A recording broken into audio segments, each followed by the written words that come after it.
এরপর ডাকুর প্রধান চলে আসে আর বলে, আরে বাহ, দেখো তো রাজকুমারকে বাঁচানোর জন্য কারা চলে আসছে। কি বলতেছে বাচ্চা?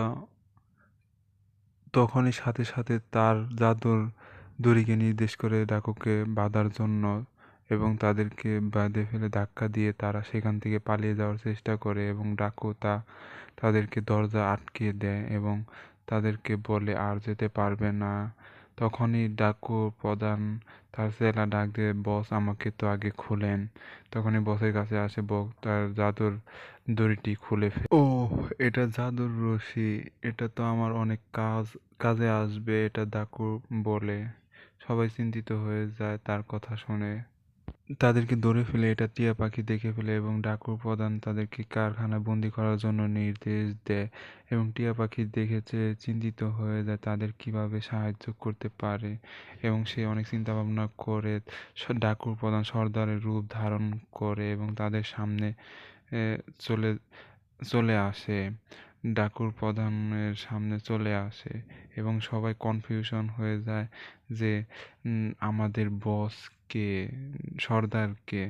এবং ডাকুদের জেলা তখন কনফিউশনে পড়ে যায় এবং তারা বলে, এটা তোমাদের নকল বস, এবং একজন আরেকজনের উপর দোষারোপ করতে থাকে।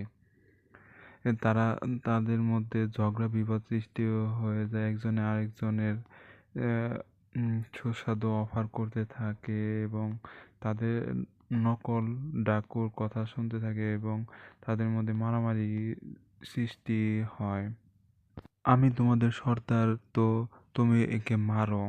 এবং সাথে সাথে তাকে মারে সর্দার, এবং সর্দার তার ছেলেকে মারে।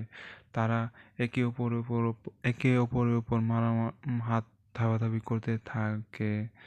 এবং অন্যদিকে তারা রাজকুমারের তার বন্ধুরা চলে যাওয়ার চেষ্টা করে, এবং তখনই তার টিয়া পাখির মুখ থেকে সে নিজেকে টিয়া বলে এবং সে আগের রূপে চলে আসে। এর ফলে তারা আবারও ডাকুদের হাতে ধরা পড়ে যায়।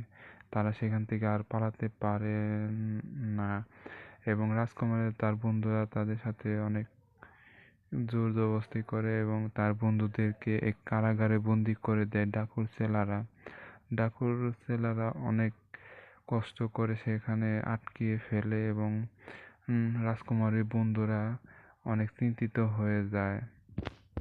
কামলু অনেক চিন্তিত হয়ে যায় এবং সে বলে, আমাদের রাজকুমারীকে সাহায্য করতে হবে, এবং তার বন্ধু এবং রাজকুমারীকে ডাকুর প্রধান তার এই জাদুর দড়িকে নির্দেশ করে রাজকুমারী হারটি নেওয়ার জন্য, কিন্তু সেটা কাজ করে না, কারণ সেটা জাদুকর ওই রাজকুমারীর বন্ধুকে দিয়েছিল, তার অনুমতি ছাড়া সে দড়ি কোনো কাজ করবে না।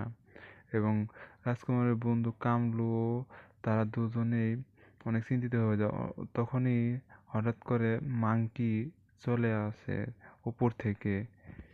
কামলু বলে, তুমি কিভাবে আসলা? উপর দিকে একটা সুড়ঙ্গ আছে, সেখান দিয়ে আসি। তখনই তাদের চিন্তা ভাবনা আছে, সেখানে একটি কামান ছিল, কামান দিয়ে তারা সেখান থেকে বের হবে। কামলু বলে, এখানে অনেক রিস্ক।